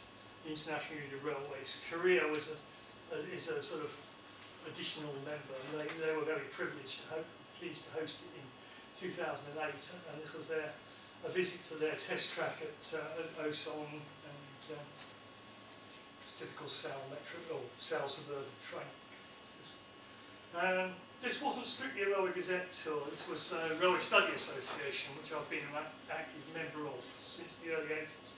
Great way to hobnob with UK railway executives. And they do international study tours from time to time. And so 2008 they organised a trip to Slovenia, which was a good chance to see what's going on. I think the person who's got his head out the window now is John Ellis, former general manager of Scotland, and the Marshal Yard at Ljubljana. Again, quite slightly complicated trip because the same weekend that we were all supposed to go to Slovenia, I had an invitation from SNCF to a celebration on the meter gauge line at Chamonix. So I ended up going down to Chamonix on the TGV. Then got across into Switzerland and ended up flying from Zurich to Ljubljana in the evening. Not the most logical route to get into Slovenia. So I'm actually this week been editing an article on Slovenia to go in the next issue. Actually, so it's quite interesting to see how things have developed over the last decade. My one and only visit to Velling was an Alstom trip. This is a beast called Pegas, which was the Alstom test bed demonstrator for what became the AGV, the Automobiliste Grand Vitesse, which was going to be Alstom's successor to the TGV, which only actually found one buyer. NTV in Italy bought some, but nobody else wanted it, and it's kind of disappeared. So we had some trips around the Velling test loop with that. One of the things we were told we were definitely not to take a photograph of was that thing there, which was the first firing units, the ones for the Benelux, disastrous units for the Benelux services that ran for about a week and were then withdrawn and then all resold second-hand back to Italy. As a man from Velling said, it was the first time he'd ever seen a train arrive at the test track with 3 wagon loads of spare parts and components still to be fitted compared to finished building it. I've been a few times to Istanbul. This was a trip. The International Union of Railways and Turkish State Railways had a strange signalling and train control conference which they held in the station buildings at Haida Pasha, which is the main station on the Asian side in Istanbul, and various things on display. This is one of the first Rotem built DMUs for Turkey, and they insisted, they're all built locally in Turkey, but we have a joint venture between Hyundai Rotem in Korea and Turkey. When you look closely at the works played out made in Korea, that's what I'll tell you. Anyway. Germany, we talked about regional concession in Germany. This is Metronom, the Niedersachsen operator. I went to, had a trip out from one of our visits to Berlin, went across to Cello and to see what they were up to. Next meeting came very quickly. Right. 2009 gauge changing. Yes, the Spaniards got themselves into a bit of a pickle with gauge changing because Iberian gauge is 5'6". They introduced sort of gauge changing wheel sets on their Talgos, so you could change gauge between Spain and France. They had 2 rates of gauge points between France and Spain where trains went through on the 2 coasts, Hendaye on one side and Port-Bou on the other. Then they decided to build their standard gauge network to their high-speed network to standard gauge, which meant that everywhere the high-speed and the conventional networks met all over Spain, they ended up with a gauge breaker gauge.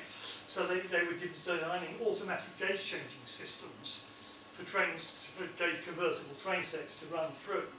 And then they ordered half their trains from CAF and half from Telgo who used different gauge changing systems. So they decided to design a gauge changing machine that would deal with both of them.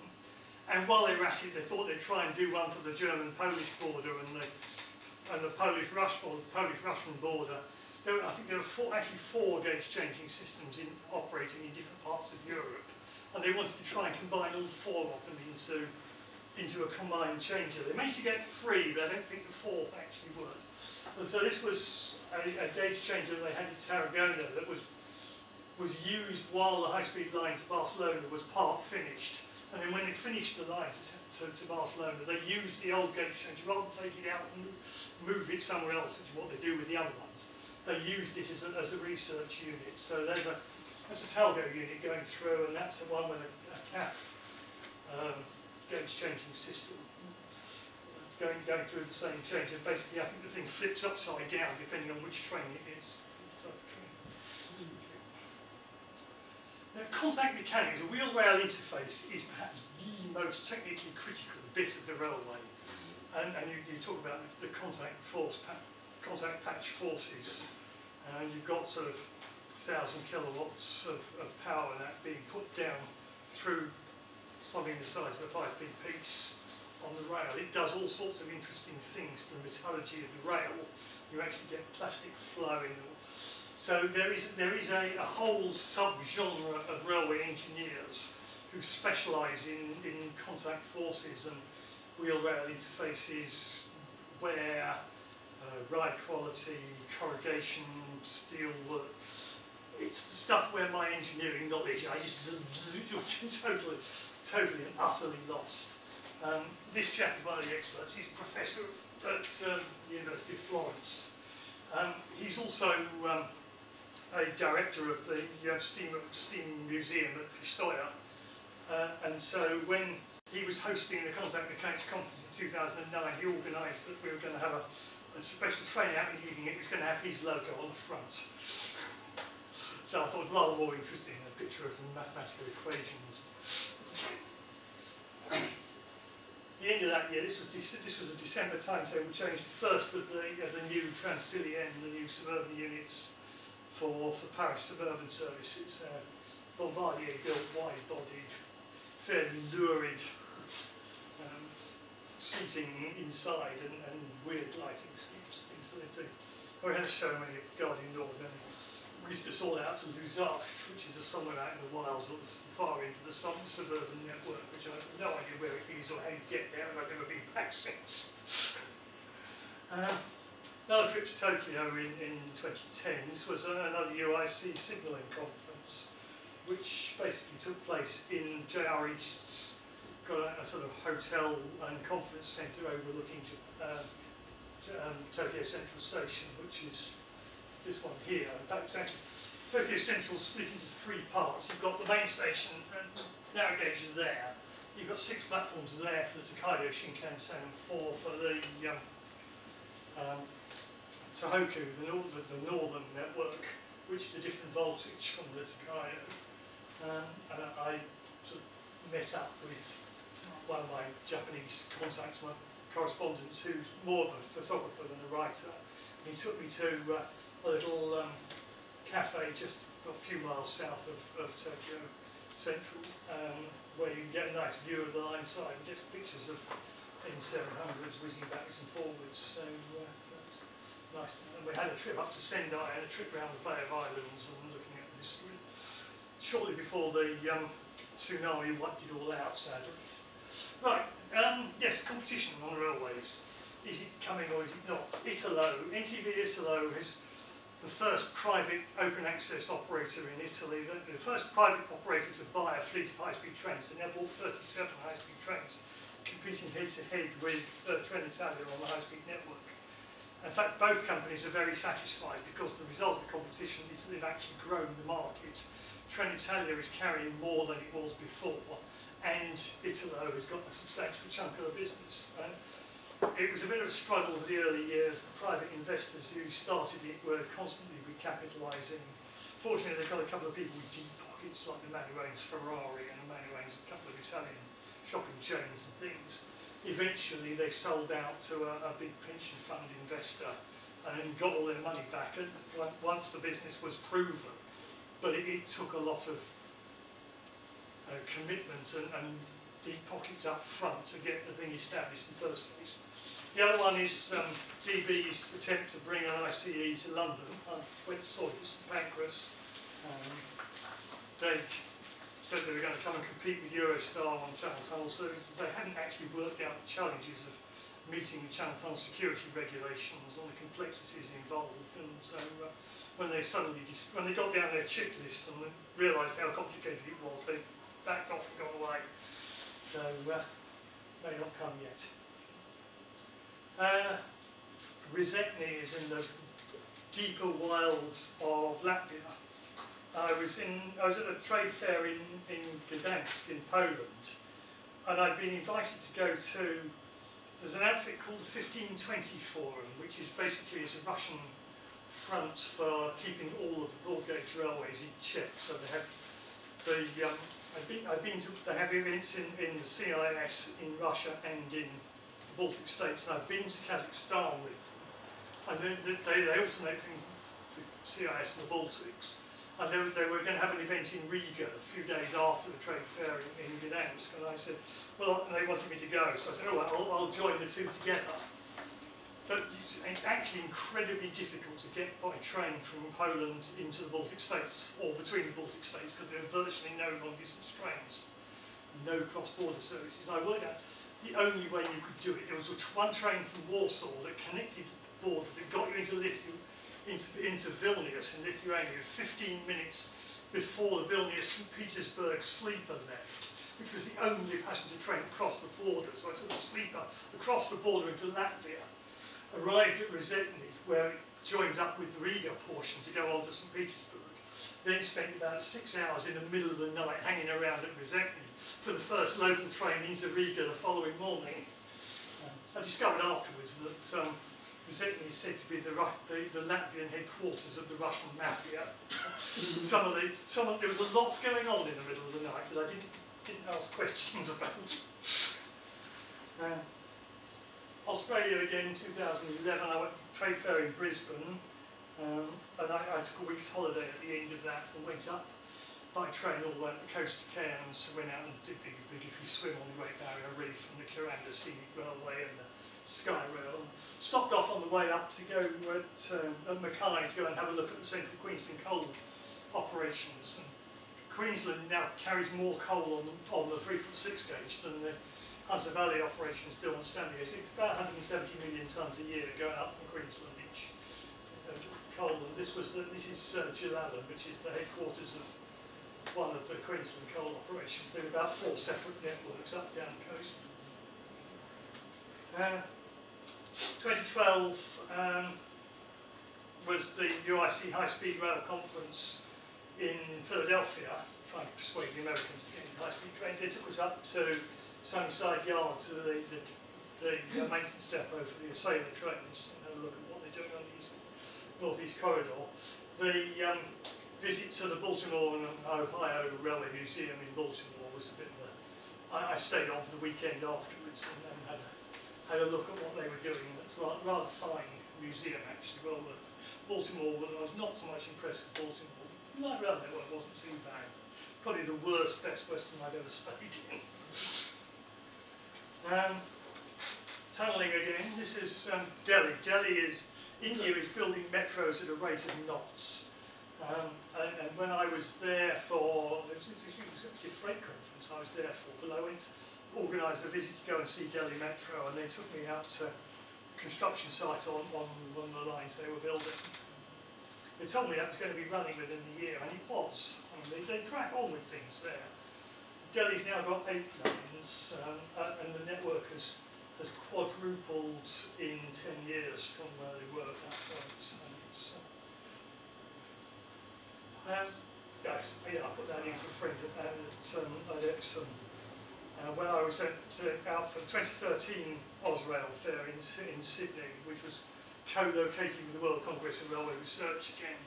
Again, I took a week's holiday and went from Sydney down to Melbourne to meet my Australian correspondent, who in those days lived in Melbourne. I moved to Adelaide, and I wanted to get to the Puffing Billy while I was there. And this is Jim at the far end of the Puffing Billy, and it was just the most wonderful day out. But again, the week's holiday kind of crashed because I ended up having a day with the trams in Melbourne, and then next one I think. And they said, I got a call from Transdev saying, we're testing our new EMUs for the Auckland electrification. The Auckland electrification is about to go live, and so while you're down there, would you like to come and see our new electric trains in Auckland? New Zealand was one of those places on the list that needed ticking off.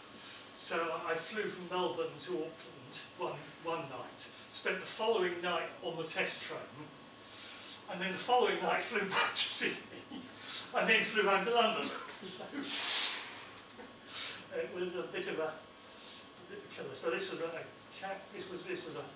passing trial. We did several runs on the train and then got off and took some pictures of it passing out.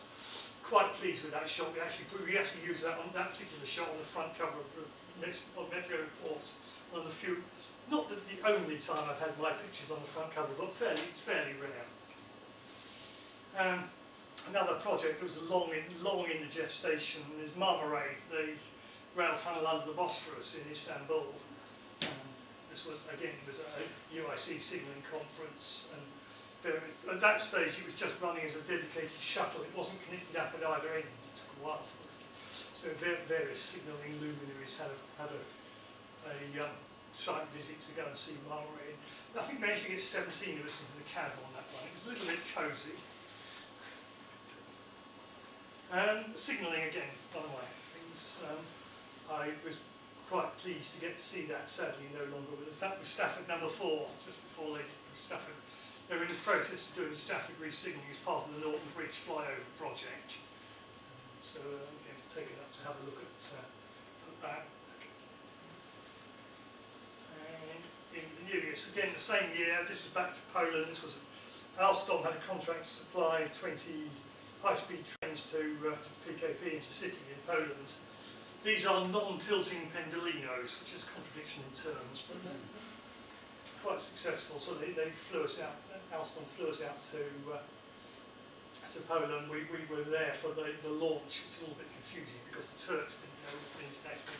Sorry, the Poles didn't know what the international people were doing, and vice versa. But we saw the depot and we went to Krakow. And then in 2015, the International Heavy Haulers Association, the people who run really big heavy freight trains, they get together every couple of years to share knowledge and exchange. I mean, they compete like mad in the commodities market, selling iron ore and coal.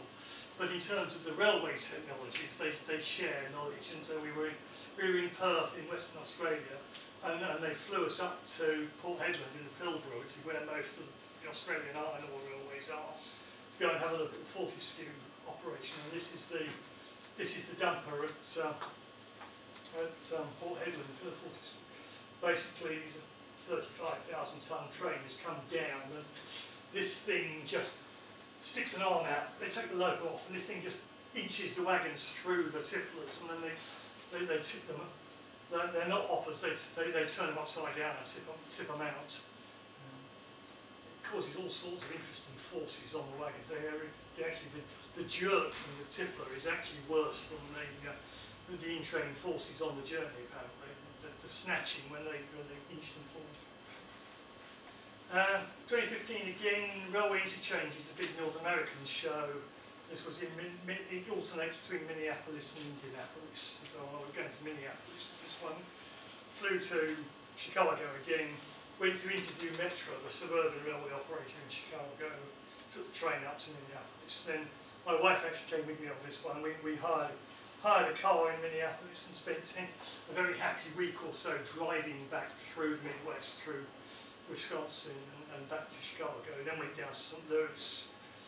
That's North Freedom, which is the Mid-Continent Railway Museum, one of the best railway museums in the Midwest. About an hour's drive outside Madison. Going to Berlin. I've been to Berlin for InnoTrans every 2 years since 1998. So you get a bit bored with doing Eurostar to Brussels, then ICE to Cologne and on to Berlin. So you try and find alternative routes.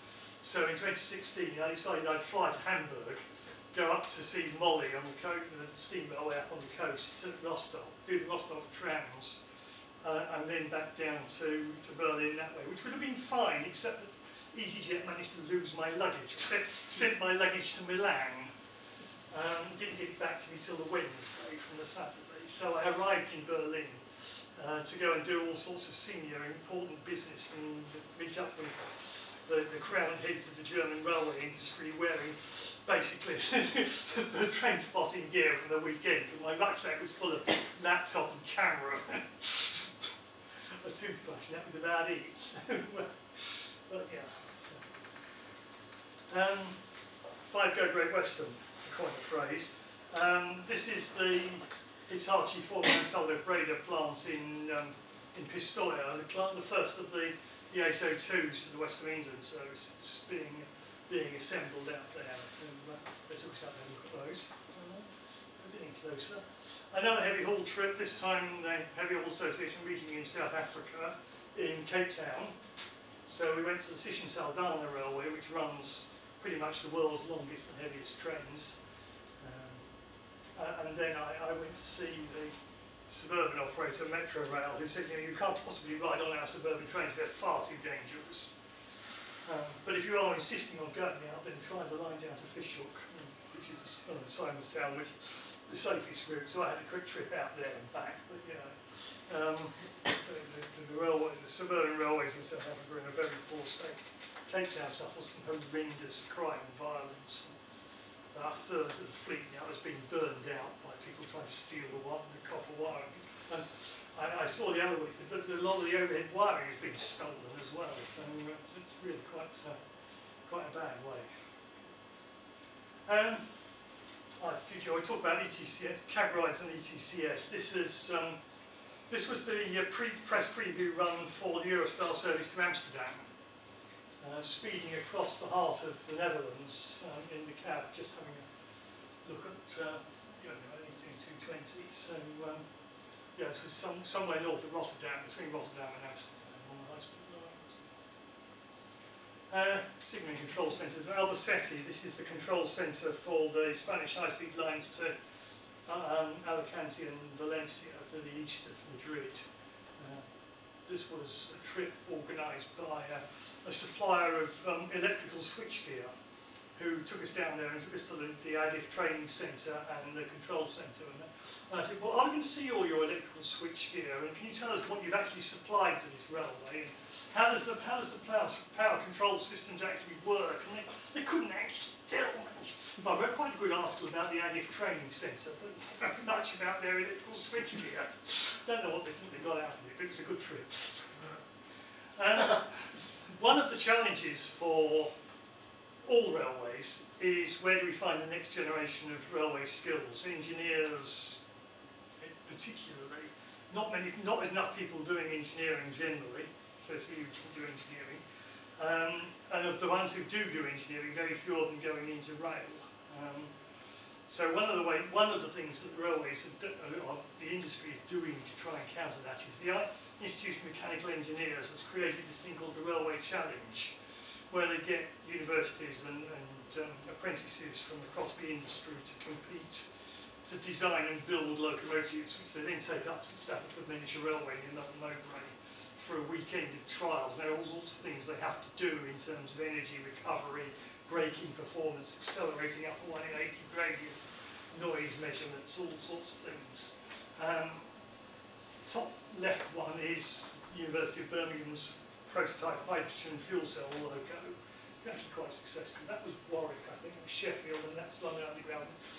Well, London TfL, who made their train that year, looked like a Crossrail unit. I know someone who was on the TfL team, actually. You know someone who was on the TfL. Well, actually, of course, one of your members, Martin, is on the Network Rail team. He should have been doing it this year. They're doing it next year. I've seen the plans. I won't let anything go, but Simon is involved with very heavily involved. Yes, indeed. Yes. Having been to Narvik in the snow, I thought I got a chance to go back again. Last summer's IHHA conference was in Norway. This was the week before midsummer, and this was, the contrast between sort of 20 degrees below when I first went to Narvik, and here we were walking around in shirt sleeves, and it was 20-25 degrees Celsius most of the week. It was stunning. Most of it we spent in the university campus and in Narvik itself, but the technical visit was a ride up the railway, and then they dropped us off at this sort of station near the top, and we walked back down the old Navy trail. There's a sort of pathway that's cut down through the side of the mountain all the way down to the head of the fjord, up which they lugged all the gear to build the railway back at the turn of the century, and it was the most beautiful walk. So, and this was my last side trip. I had to go to a trade fair in Milan in October last year, and I wanted to go to I hadn't done the Nice trams, so I again went down to Eurostar and TGV down to Marseille, across to Nice, spent happy day on the Nice trams and then trained to Milan. So this was Nice Line 2, which had just opened. Okay.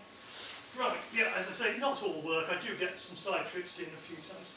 The Zigzag Railway in New South Wales, been out of action for about 6 or 7 years. If they're hoping to get it back, it got wiped out by a bushfire, but fingers crossed they will get it back. It's the most fabulous bit of railway.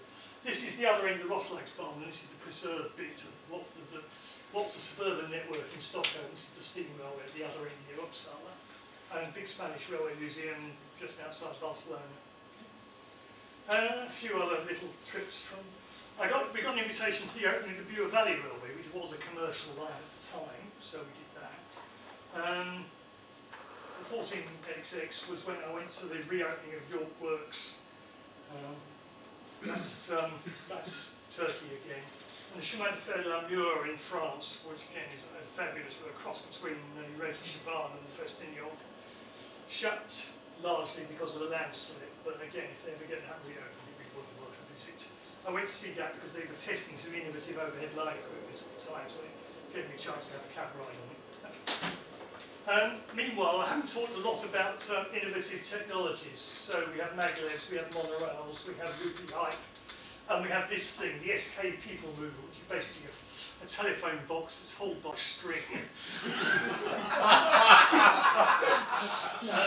Not supposed to. So there is somebody said the other week, you know, anything that calls itself a pod is not mass transit.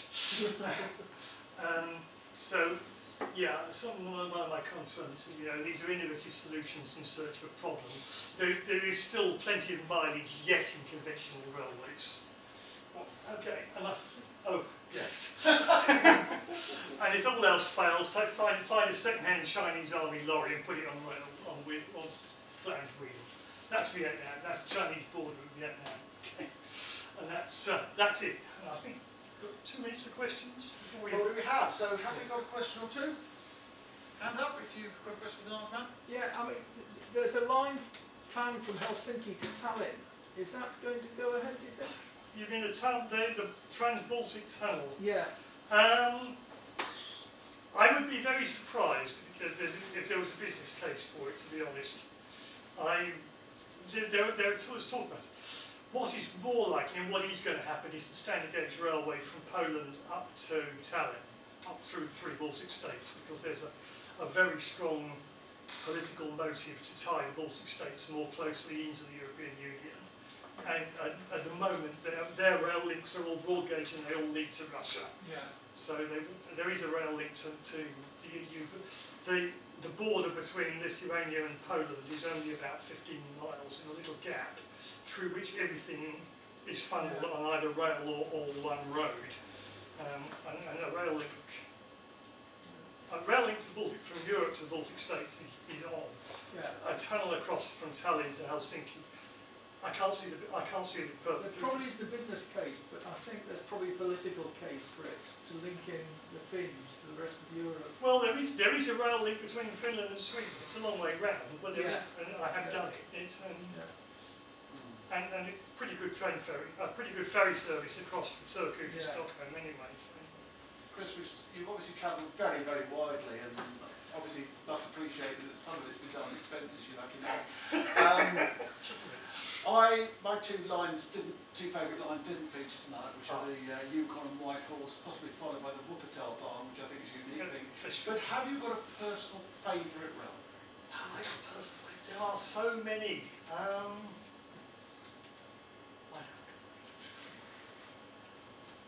probably don't. Actually, I mean, I've seen so many. I have to say Bala because that's my life. And the type thing.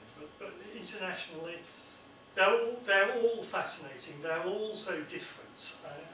Somebody asked, can you ever compare railways, one railway to another? It's very difficult. Is there a last question for Chris? Well, then it only leaves me to thank you, Chris, for an absolutely fascinating evening in quite unusual circumstances. And to ask the members to still respond in the traditional manner.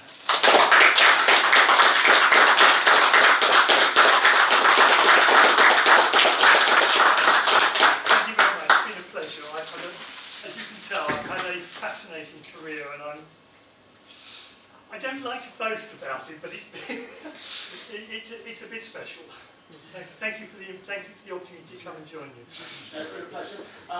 Thanks also to Alex, who's worked very hard tonight on the videography, and we will make members aware of how it will be available for those of you that want to watch it. Obviously, there's many members who've not been able to attend tonight. All being well, we'll be back here in November when we welcome Pete Waterman, and I do hope to see you again that evening. Until then, please stay safe.